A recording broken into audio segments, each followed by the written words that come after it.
Thanks for tuning in to Minds of Tomorrow. I'm your host, Luis Acevedo, and with me today I have Deirdre V. Lyons and Stephen Butchko. They are both VR actors and producers, but they are also actors in, the real world. So this is a very exciting interview that we're about to conduct here, and I'm very much looking forward to it. So you guys, thank you for coming on. Yeah, thanks for having us. It's good to be here. Of course. So I think the best place to start is at the beginning. So the film industry is very hard to, make a living from. So what was it that drew you both to, to be in film? Because Stephen, I know that you got your bachelor's degree in theater, and then I've read your biography on your website, and Deirdre, and you've been in film for pretty much all of your life. So what was the inspiration behind that for you guys? Oh, the film work. Well, I just grew up as studying performing and acting, and that was my draw to storytelling. So I received most of my training in theater, as did Deirdre. But we've always both been fascinated with motion picture production as well, and that form of storytelling. It offers different challenges and opportunities, which is why we found ourselves down here in Los Angeles. Yeah, I think that we ended up doing a lot more theater because we were from Seattle, the Northwest, and there's just a lot more theater up there than there is film and television, which is what brought us to Los Angeles originally. And that's how we found ourselves down here in 2019 when things were normal and stuff was just, fine. And then I got cast in the Underpresents, which is a VR, devised theater game, for lack of a better term. Hybrid. Hybrid. Steve was actually cast too, but due to scheduling, he wasn't able to do that, and there wasn't even a whisper of COVID. I'd been doing a lot of immersive theater in town, and certainly we'd done, our share of, producing things, during our time here, doing different independent projects. But you're right, it's a very tough town to break into just because there's so many of us. There's so many actors, right? There's so many. It's like, people don't even know the numbers. Like, an agent will submit you their best 3 people, and 500 other agents will submit their best 3 people. And it's all through clicks now. So it's all computer generated. So one role will have like 3,000 people submitted for it. The numbers are just insane that way. So I was doing immersive theater, and I got cast in this Underpresents, because I saw that many of my friends were in it. And it turned out to be incredible immersive theater in virtual reality, and that's how it started. And luckily I was doing that when COVID hit, and that went from the Underpresents. We went into a new production by Tender Claws, the studios that put the Underpresents out, called The Tempest, which was based on Shakespeare's The Tempest. And then after that, I did Finding Pandora X, which was the winner of the 77th Venice International Film Festival for Best Immersive Experience. And that was hosted on VR Chat, which is a social VR platform, sort of like Facebook for VR. And it made us realize you didn't have to have your own app, your own bespoke platform to do theater in VR. You could use a social VR platform, which it wasn't really meant for, but why not? Because it's there. And you walk into these things and we're virtually moved through these spaces, and they look like sets to me. They look like huge worlds, and you're like, wow, this is incredible. You feel like you're, walking on some, strange movie set that's all kind of a cartoon image. And I just thought, wow, this is incredible. And it's so much like theater, and we have such a background in theater that it was just a natural transition to go into producing it with 2 of our other Ferryman Collective partners, Brian Tullen, Braden Roy, who the 4 of us, can't even count, the 4 of us started doing theater in VR, right? So that's how it all kind of unfolded. Wow. So was that your first experience with virtual reality? Was when you were cast for the Under Present? Yes, that's correct. I hadn't done it before. To I that wasn't much of a extent, gamer, right? we both had been in a headset very briefly, very briefly, in some rudimentary fashion. But as Deirdre was saying, the immersive theater aspect of it just lent itself perfectly to this transition into virtual reality.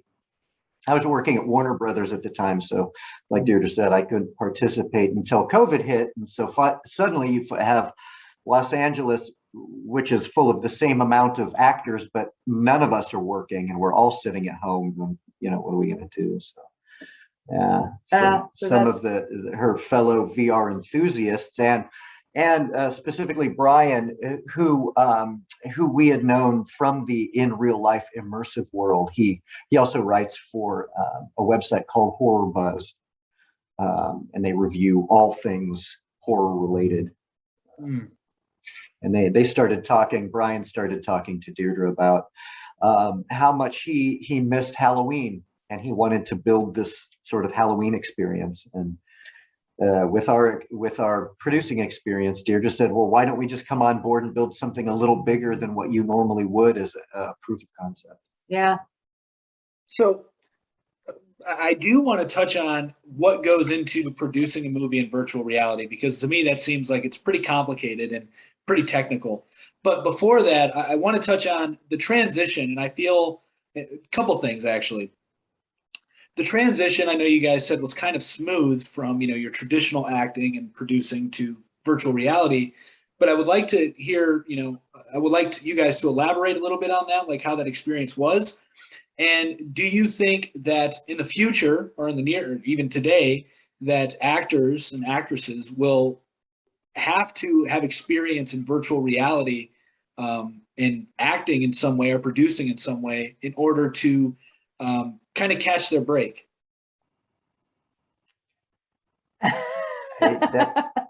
Yeah, I would say that the transition was tough. I mean, it's not easy to like all of a sudden, move around using controllers and menus and stuff. And there is an adjustment, in the body language and how you have to act. Mostly it's the upper body, so you have control of your arms and your chest and your head. At least with the stuff that we're doing, that is basically Quest friendly and it doesn't require PCVR, and we don't have full body tracking. So it's, a lot of the upper body movement, which is limiting a bit, certainly as far as facial expressions go, we're limited with that too. So a lot of the work is going through the voice, the emotion is going through the voice, the intonations, you need to color the experience with your voice. And then, learning how to navigate the controllers while you're doing that and acting it's tricky. It took a bit like, it's a bit like just like jumping off the deep end and saying, I'm just going to go, because it's easier that way than trying to wade in.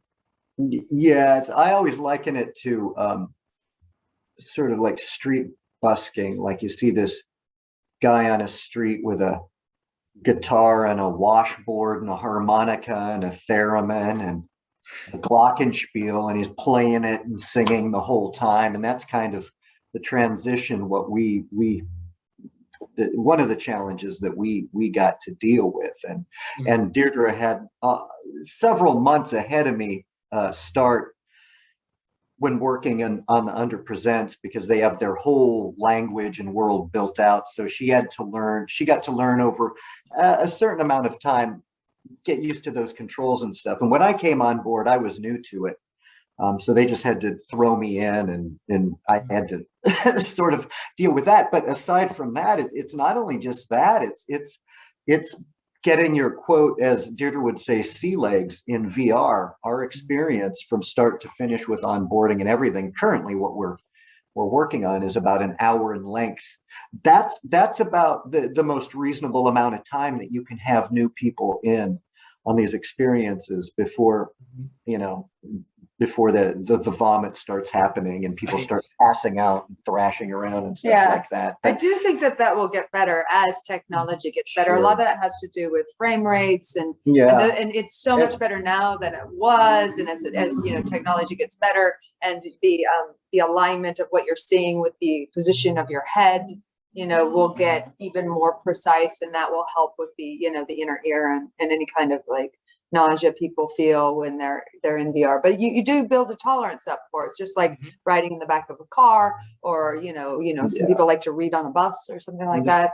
Got to get into it. And to answer the second part of your question about will actors need to have experience in this to get their break,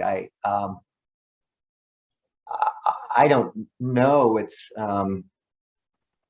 It's definitely going to be part of storytelling for sure. That was one of the things that the pandemic has accelerated, was a vast and extreme interest in this technology and what it can do. So, like Deirdre pointed out, the genre of storytelling that we do, it's right in the center of movies, theater, and gaming. For us, it's we just kind of walked into it. There's not a lot of people doing it right now, so there's not a lot of gatekeepers.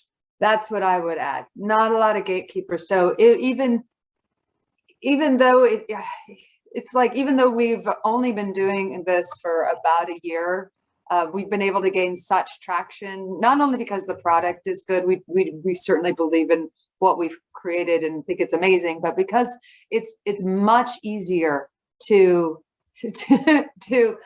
get farther ahead in this arena than it has ever been for anything else. So I would recommend to anybody who's watching to go ahead and get started, because now's the time. There's not a lot of people in here. The more people are doing it, the more audiences, the more visibility is raised. So it's a great time to get in here and start doing it, because you'll get a lot of attention and gain a lot of traction much quicker than a lot of other arenas. And this is our cat. You'll need a cat like this in order to do this kind of work. That's Rose, very right? important. She's very. My wife loves those kind of cats, by the way. Really? Yeah, she loves them. What's your address? We'll send this one to you. Yeah. Well, I'm curious, when you guys were first exposed to virtual reality and the movie aspect of it, did it click right away, or was there any skepticism involved, or was it just something that you just naturally understood that this is where it's going? But it's the thing that you put a headset on and all of a sudden everybody knows. It's not something you talk about because people are like, yeah, I heard about it, but they put on the headset and then they're like, oh, wow. So yeah, you put on the headset and it's pretty immediately apparent what you can do with this. Now I've done 2 VR movies. One is called The Willows and one is called Freakin' Weekend. Those are a little bit of a different animal than what we're currently producing, which is live theater in VR. So we have live actors in there with live audiences, and we take you through an experience. And it's we have a certain time that people show up for the show because we all have to coordinate being there together live in person. And doing movies with like a 360 camera is just a bit different. It's also an exciting form of VR. And I think at some point, everybody will sort of know that this is a 6-stop experience. This is a VR film and this is VR theater, and they'll be in their different lanes, and they'll each go up against each other in the festivals, and they'll have their own award categories and all that stuff. But right now, all the content sort of like plopped together, like all of these things together are all VR entertainment. Yeah, it's so new. We don't really know where it's going. It's kind of like you remember when Apple was getting ready to release the iPad. It was like all the word was out that this was going to be huge and change stuff, but nobody really knew what or how and it's made quite an impact technologically.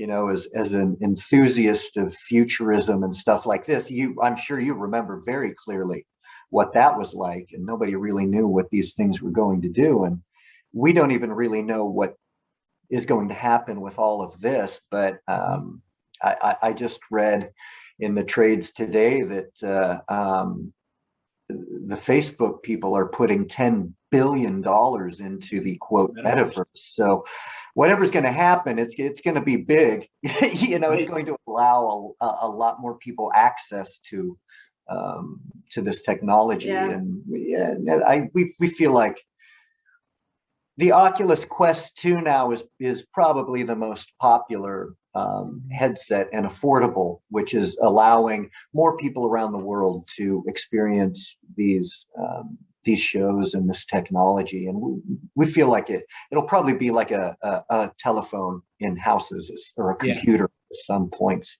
Everybody will have one eventually. But. It's also such a great social thing, right? So you can just go into VR instead of being on a phone and hang out with your friends from all over the world. And then all of a sudden now you have friends from Turkey and, you know, the Netherlands and London and, you know, all these different places, Italy and the world. And you're just hanging out with them in the same virtual space. And it feels very much like hanging out at a bar or at a house or whatever. And you don't need to pay for long distance calls anymore. Right. You know, this is the future of social media, you know, like what we had for Facebook and MySpace and Twitter and Instagram. Now it's just going to be amplified once more people are participating in these virtual worlds like AltSpace or VR Chat Room and a lot of these other places. And, you know, I definitely agree with you that pretty much everybody's going to own one at some point. I don't own one yet. You know, I've experienced virtual reality through my dad. When it first came out for his Samsung phone, which was like you put your phone into the goggles and you put them on. Yeah, and even that was pretty realistic. I mean, the graphics looked the greatest. Your dad did this? I'm sorry? Your dad did this? Yeah, when virtual reality first started coming out for Samsung. Really? Wow. Yeah. No, I'm amazed because when my dad was alive, I couldn't get him to turn on a computer. He would freak out. Amazing. I love it. Yeah. So that's actually how I had my first experience. And there was this one where you were on this high building and you actually, when you look down at the ground, you get a sense that you're actually literally there. And you're like, oh my God, I need to back up. Even though you know consciously that you're not on that building and you're not going to fall. It just plays mind games with you. But I've never actually used an Oculus or anything like that. I want to, you know, this is something that I've been talking a lot about getting one, and you are right there, affordable. But I want to touch on something that was kind of gleaned over, and that was the gatekeepers. In Hollywood, you know, there is this stereotype that, you know, people like myself, I've never been to Hollywood. I've had no aspirations to be an actor or do anything in the film industry specifically, but I hear stories all the time about there being, you know, gatekeepers, and this isn't anything new in this particular industry, but it seems to be more well known that there are gatekeepers in, you know, the film industry. So do you actually think that this virtual reality will help prevent gatekeepers, because you don't need, you know, big money to back you to be a world builder and then potentially be, you know, an actor or an actress in these worlds? So do you think it'll help mitigate the gatekeeping? For a while. Yeah.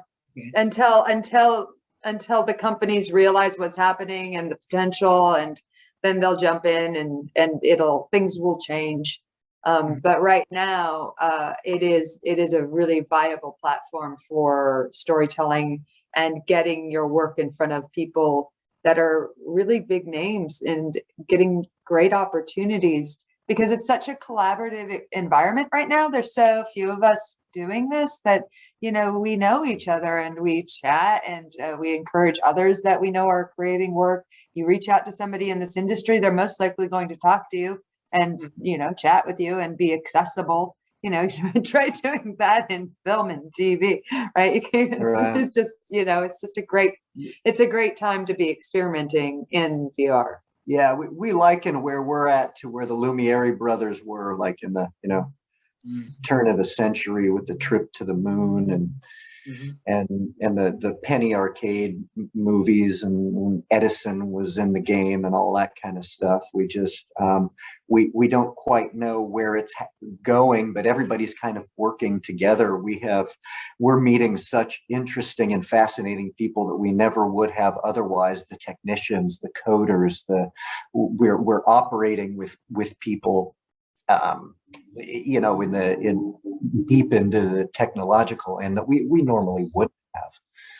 When you're on a movie set as a performer, you know, you have a certain amount of communication with a DP or camera people, because you got to hit marks and you got to know what it's helpful to know what focal length you're working on and how much movement, all that kind of stuff. But beyond that, there's not many people that hang out with the editor, you know, as far as actors. But when we're producing this stuff, we have our team, and you know, they're such an important part of it to really make this magic happen. And so we all hang out together and get to know each other and meet each other, and it's kind of interesting. So.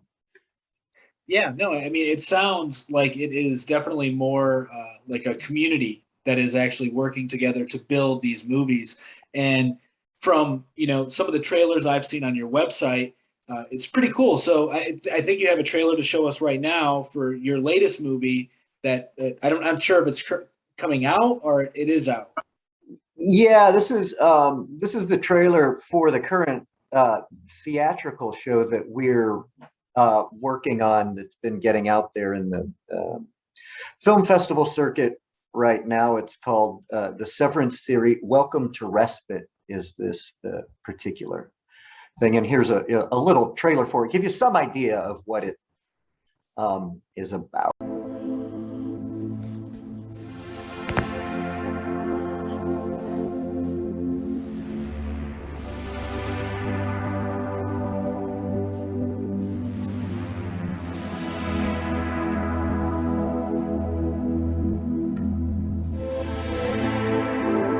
I missed you so much, honey. Let's never do that again.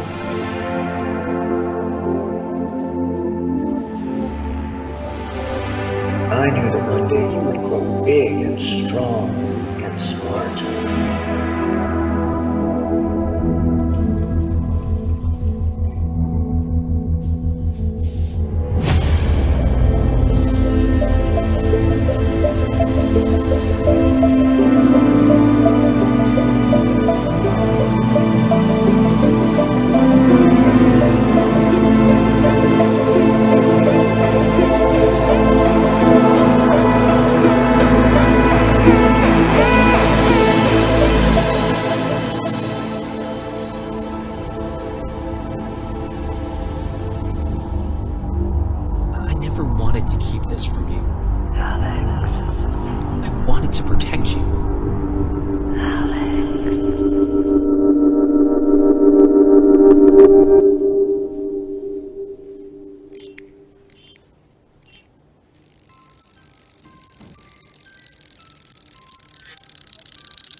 So in that, you'll see two parents and a child, and the parents are played by actors. So, you know, moms and dads, and the child is actually an audience member in the show. And they have what's known as dissociative identity disorder, formerly known as multiple personality disorder. And the show is a little bit about a child who's just discovering the symptoms of that. They don't really know what's happening. They're just having these really strange things happening where they're seeing some things, they're losing time, they're forgetting things, and they're incredibly loved by their parents. And you know, that's one of the things that we wanted to come across. And when I saw the production in real life, I had felt and I just enjoyed and thought was an amazing production in real life, and thought that this would be a good thing to bring into VR, because I had not seen a lot of, you know, intimate, quiet stories being told in there. A lot of people, you know, and VR is great for the spectacle and stuff. And we do have that in there, but it also is tempered by these really grounded, quiet moments that we have with our audience member, Alex. And there'll be a lot of times when Alex is, they don't know the answer to the question mom and dad are, querying them about, and like, why didn't you let yourself in? There's a key underneath the planter. And they're like, I don't know. And that makes sense for the disorder because, they probably wouldn't remember if somebody else was what they call fronting in the system, and so those kinds of things lend themselves well to this particular story where the audience can, feel these things and answer naturally, and all of a sudden wonder why they don't know, and then wonder what happened when they were away because they don't have all the answers. So it's designed for that, and I think it's come out to be quite a lovely piece. It is the first of what's going to be 3 or 4 parts.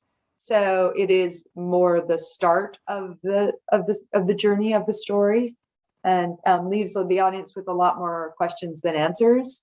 But really comes from a place of what would it be like if you had this disorder? Yeah. Deirdre, when she was working on the Underpresent, she discovered that though we are in virtual reality and we don't have, it's impossible to read those micro body language communications that we don't have. You can't, as of yet, but that's going to change. You can't feel in virtual reality, but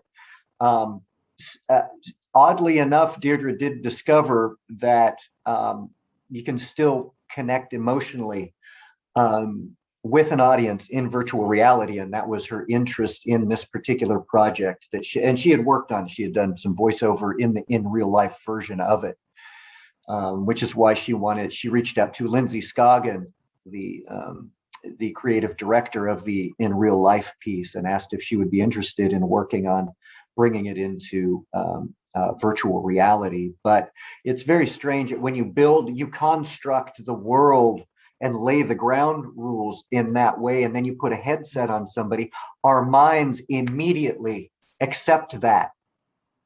And it fills in a lot of puzzle pieces. So you can still, even though you hug somebody, your arms are going to go right through them.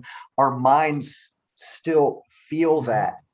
And that connection is still made. It's kind of like phantom limb syndrome, like people that amputees that feel like their missing leg is still itchy or something like that. But that's when she discovered that that's possible, which is why we wanted to work on it in the first place, to see how much of that we could capture. And it succeeded more than we thought. I think there's also a feeling of being seen, but also a feeling of an anonymity, because you have a mask on and you're at home in a safe place. But you can sense the presence of the other avatar, the other soul behind the avatar in this virtual world. And so there's this interesting sort of safety that you can allow yourself to do things you wouldn't naturally or normally do in real life, let your guard down a little bit more and, take risks. And I think that feeling of being seen is so powerful. Yeah. So if I'm not mistaken, you said earlier that this was a live performance that is being done. So is that mean, are you going to be doing this show multiple times in, or is it going to be like a one-time thing? Yeah. This particular show, that's why it's kind of hard to explain what we do, even with people that work in this area. It's live theater in virtual reality. It's a scripted narrative show that allows for improv, because the hero of the show is Alex, a 7-year-old child. So every time you see it, it's in real life. It's happening now. It only exists when the actors do it. We have 6 teams of actors that we accumulated when the show was accepted into the Venice Film Festival this year. Deirdre and I were lucky enough to be able to go to the festival, which made it trickier for us to perform, because we were over there working in the festival, and we do all the scheduling and ticketing. So we had to go over to Lido, go to the festival, and then come back to our Airbnb, get ready for the show that night, and get the actors that are performing in it prepped. And then we could go off and do other things. But yeah, it only exists when we perform it like theater. Right. And Alex is played by the audience. So you never know how they're going to respond. You never know how they're going to act. And, you know, you as the actor, as the parents in the show have to adapt to what they're giving us and what they're saying and how they're responding, you know, to the environment and to us. Yeah. So it's a digital Broadway then. Exactly. That's Digital Broadway. Exactly what it is. Yes. But not only is it digital Broadway, it's three-dimensional digital Broadway that has made the world so tiny, because in that little environment that we've created, our audience members are in the same location live from around the world, like Deirdre was saying, from Russia, from Australia, from Los Angeles, from England, from Taiwan. We just finished up doing shows for the Kaohsiung Film Festival in Taiwan. So it's an amazing, it's like having a theater and doing shows for the entire world right then and there. Wow, that's incredible. So, you know, when I first thought of like VR movies, I was just thinking of something that was done in the virtual world, pre-recorded, and then people would get their headsets on and then go and be a part of the movie in some way, whether they're just a watcher or they can be a character. But it's revolutionizing everything more than just your movie theater. It's actually bringing Broadway into VR as well, which is really incredible. So I've performed myself growing up. So like I used to do a lot of music. So I've performed at a lot of talent shows and things like that in front of people. And I know that experience, that, you know, the energy you get from the crowd, and, you know, it's a beautiful thing. It's a, you know, it's hard to describe to people who haven't done it before, because it is like it's like a good high, if you will. I don't know if that makes sense. Like, you know, after you get like a performance, it's done. But with virtual reality, I can just imagine that it may be a little harder because, well, you know, you're communicating with avatars as opposed to people. And I don't know if you can really, as of yet, see their facial expressions or anything like that. So do you find it difficult to do these live performances in VR, or is it not really that difficult? Yeah, but not for the reasons that you're probably thinking. It's all technically related challenges that we face. But yeah, as far as performing goes, and you know this because you're a performer, that's that energy feedback loop that we get from the audience. There's no high like it. There's no connection like it. When you're in the zone and the audience is with you, there's nothing like that. And we still get that. It's still achievable in VR. Absolutely. It is, because, you know, they're present there with you. Now, you might not see it through their facial expressions. You're going to hear it more in their voices and the tones of their voice, and you know, the excitement or the whatever emotion they're currently having. It's going to come across there.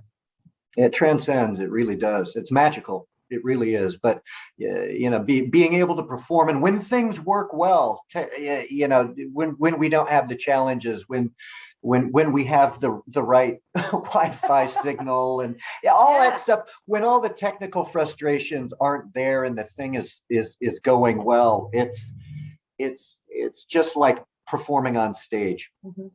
Wow. Or on a set when things are rolling well. I would say our technical challenges are another character in the show. We just accept them. I mean, because at any moment, you know, one of the parents could fall out of Wi-Fi, or Alex could fall out of Wi-Fi. You know, things can glitch. Trying to get into the world, passwords may change, updates may happen. And they do. All of it happens all the time. Things can break because of an update on the software of the platform you're using. I've acquired 15 different drug addictions because of this. And oftentimes we'll look at each other and wonder why do we even do this? This is like 95% trying to fix problems, and all we want to do is just get people to it. It's madness. Yeah, the onboarding is really challenging because you know, when you go to the theater, you know what you're going to do, right? You're going to buy a ticket, maybe online. maybe that took a while for people to learn instead of going to a box office. But you're going to get a ticket, you're going to drive to the theater, you're going to park, you're going to get out of your car, you're going to walk into a building, you're going to see a show, right? And then you go, hey, come see a show in VR. And they're like, how do you do that? I'm like, I know. How do you do that? Right? How do you, so you got to download VR chat because that's the platform we're using. You have to make an account, and then you have to learn how to friend somebody and then request an invite to get into the right instance because you want to be in the same digital world as your other actors and audience members. So it's a lot. Yeah. So pretty much what Deirdre is explaining is we're having to tell people how to drive the car to the theater. Yes. Yeah. People that have never been in a car. Yeah, I sympathize with that. Never do this. I sympathize with that, because like I mentioned before, I talk a lot about cryptocurrencies. And when I try to, explain it to people who don't own crypto or have never heard of it before, it's very difficult.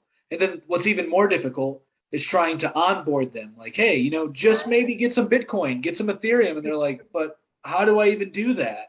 It's like, yeah. Yes. Yeah. So in a different way, I can resonate with you guys there. And, for me, like I've had to ask the question with the last person I interviewed from his pseudonym is Johnny Android. He's the host of Simulation Nation. And I was like, how would I even attend your virtual reality live show? Because like I said, I don't have a VR set. He basically said something along the same lines as you guys, like it's going to be easier to follow me on Instagram or Twitter, follow my links as I put them out, just go that route as opposed to trying to do anything else because it's the easiest way to onboard. So I can definitely see that being an issue. Now, how does the finances work as far as attending these shows? Like, do you have to, like, is there like a payment and then a ticket that you have to show, or how does that work? Well, we use Ticket Leap to do our ticketing, an online ticketing website, Eventbrite. We've used that before too, during times, and people will sign up for a ticket that way. We'll get their email, we'll send them the onboarding information, and that and go from there to get them into the world. But it's very similar to theater, right? I think the biggest changes, honestly, are you're going to change your set designer, or your set constructor for a world builder, and your costume designer for an avatar character designer, right? But the rest is similar, right? You're going to write a script. You're going to have somebody design the world, or maybe your VR world builder is going to do that. You're going to have they're going to think about lighting, which is really tricky in VR. You're going to think about sound. Your VFX, you're going to have somebody that does animations. In our case, this is just describing what we've done. Right. But you don't have to have animations, right? And you may not want to have animations. So, but it's very similar, to and we're with regard to ticketing and all that stuff goes, we have on the 28th, October 28th, we start doing shows for Rain Dance, for the Rain Dance Festival. And they allow us to sell tickets. So that is accessible through Ticket Leap. Just like Deirdre was saying, you secure a ticket, you buy the ticket, and then we get your information and then send you all the information that you need to hopefully get to us. Right. But as far as like producing the show in real life, in a lot of ways, it's a lot less expensive than real life. You don't have to rent a space. You don't have to get permits. You don't have to have all these physical assets or a place to store them. You don't have to have insurance. There's just a lot of costs that don't exist in VR. Yeah, that makes a lot of sense. So when it comes to, I'm not sure, how involved you guys were in like the script writing or the world building aspect. And I know you kind of went into it, but how long does it generally take to put something like this together? Because I know when you look at, a movie like, what's the one? Is it Avatar? Or that movie, took years to make. So for something like what you guys are doing, how long does it typically take to make a finished product? Oh, anywhere between 5 minutes and 5 years. This is the third show that we have produced in the first two shows. The first one was called Para, and it was kind of a proof of concept thing. It was about a half hour long, about 45 minutes with all the onboarding and stuff, onboarding and all that stuff. So that, and then the second show we did was called Krampus Nacht. Now, both of these are holiday related themed shows that we did, and they fell pretty much right on the holidays. So we had to throw them together like within a month.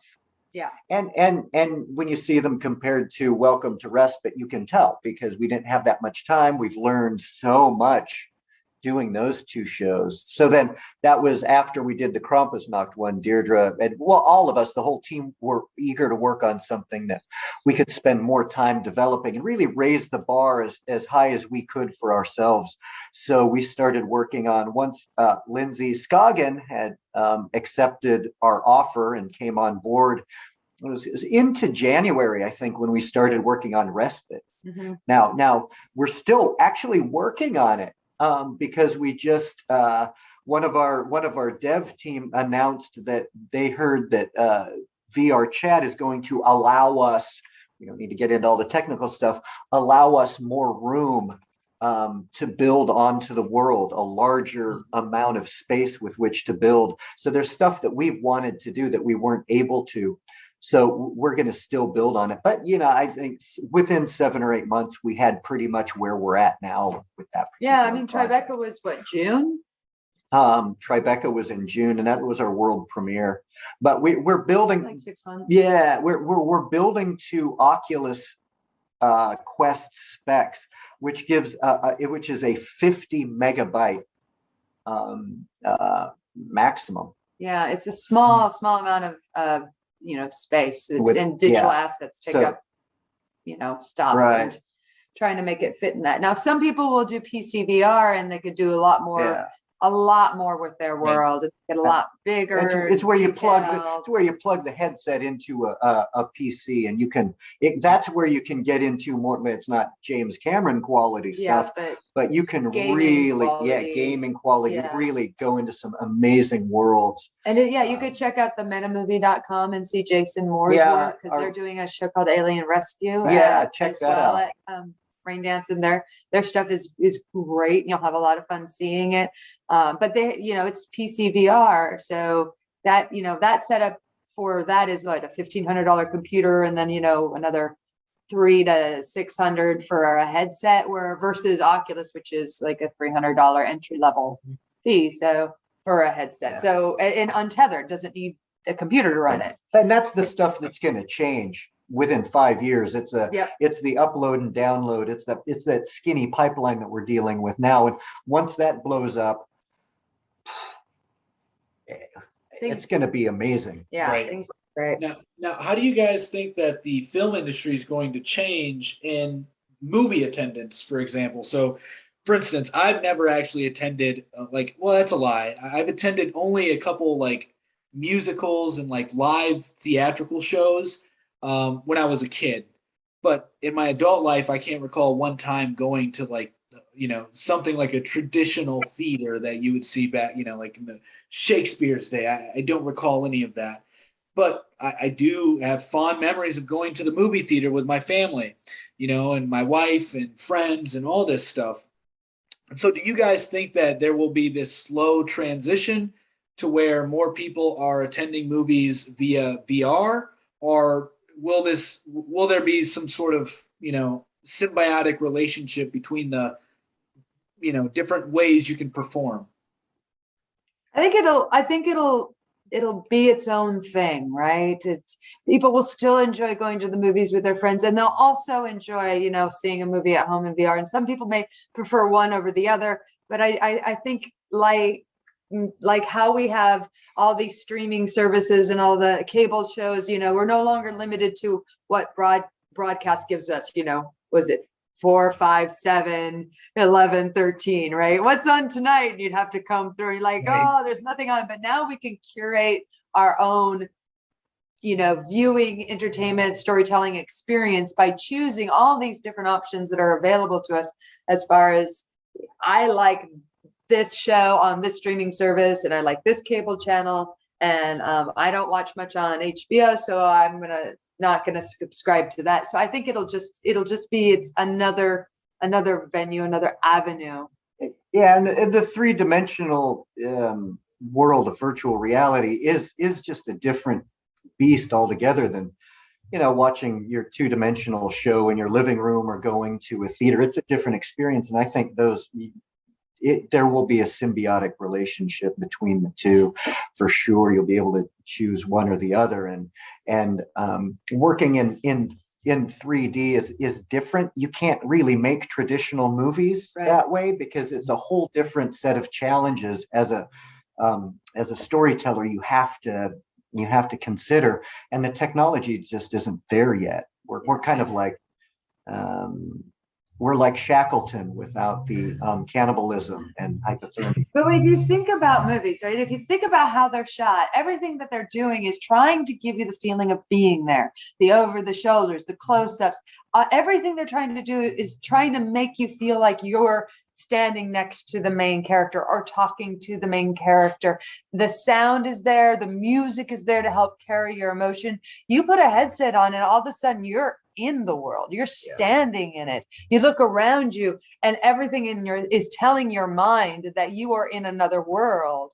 And therefore you don't need to do over shoulders and all that, but we still need to figure out what and how to use this new storytelling platform, right?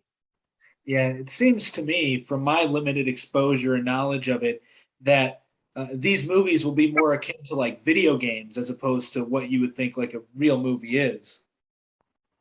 Yeah, I think so. sure. Yeah, and then one last question for you guys. I'm not sure. I'm assuming you have some knowledge on NFTs and you're kind of aware of what they are.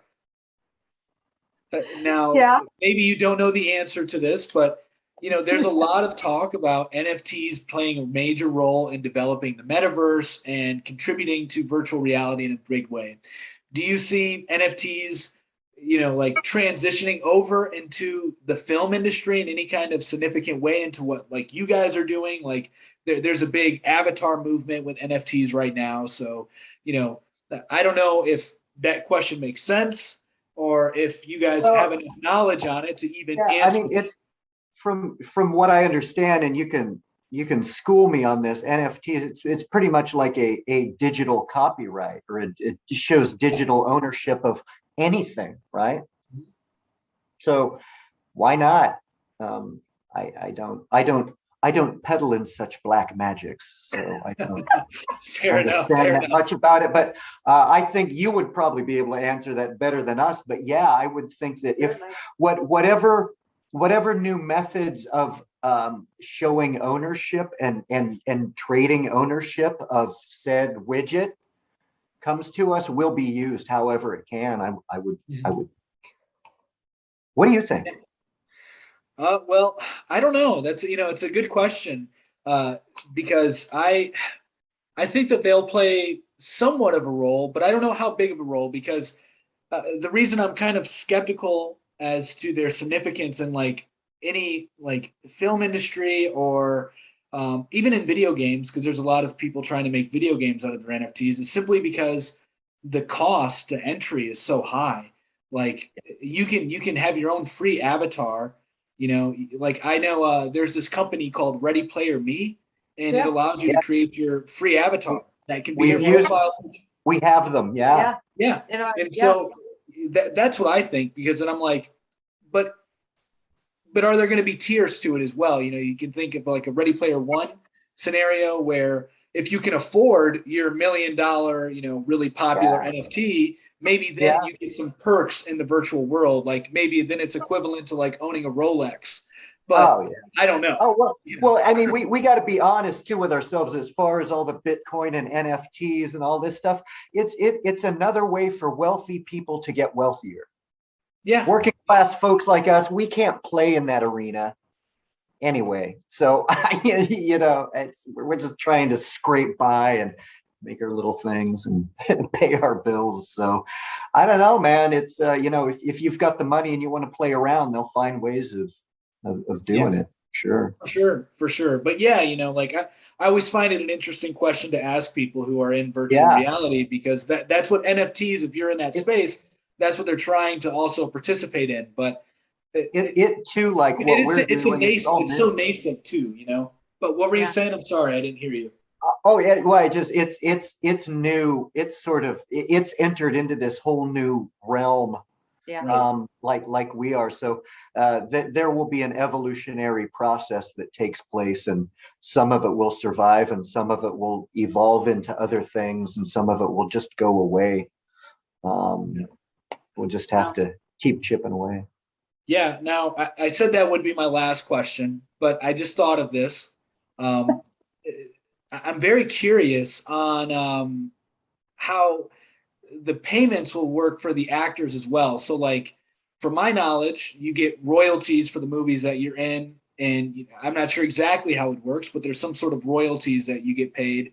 Maybe, I don't know. If you're in a show, if you're in a movie, and it's playing, you get some of that.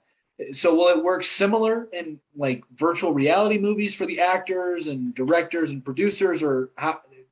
Yeah, it's still so new, and because ours is not pre-recorded, it's probably going to be a little bit closer to like an actor's equity kind of place where it's it's live theater versus a film contract. But who knows? It's still so early to even know. Like I don't even think they're even aware that it exists. Right? Yeah, it'll have to grow. That'll be down the road if that happens, and I don't know why not. But pretty much anything like the 360 movies that she was part of, those are they're non-union movies, so you don't get any. You get your fee, and then that's it. But I just got another royalty thing from a TV show I worked on, and that's a union job, and it was a network TV show, so we get that, but that's all between the performers and the unions and stuff like that. But I could see it happening eventually, but that will be down the road. That will be, because we're still trying to figure out all this as far as with all the streaming the streaming shows and whatnot. I mean, it's like the Wild West now. Now we've been fighting for so long, actors trying to get paid what we're due and get a piece of that pie. And now with all the streaming services, it's like we got to start over from ground up now again. So it'll be a while, for sure. Yeah. But it's fascinating questions though. Yeah, no, that makes a lot of sense. It is very new. I guess I didn't realize how new it is. There's so many things that you two are participating in that will set the foundation for generations to come. So it's really amazing, seeing this so early on. So I really do appreciate you guys coming on the show. It's been a lot of fun talking.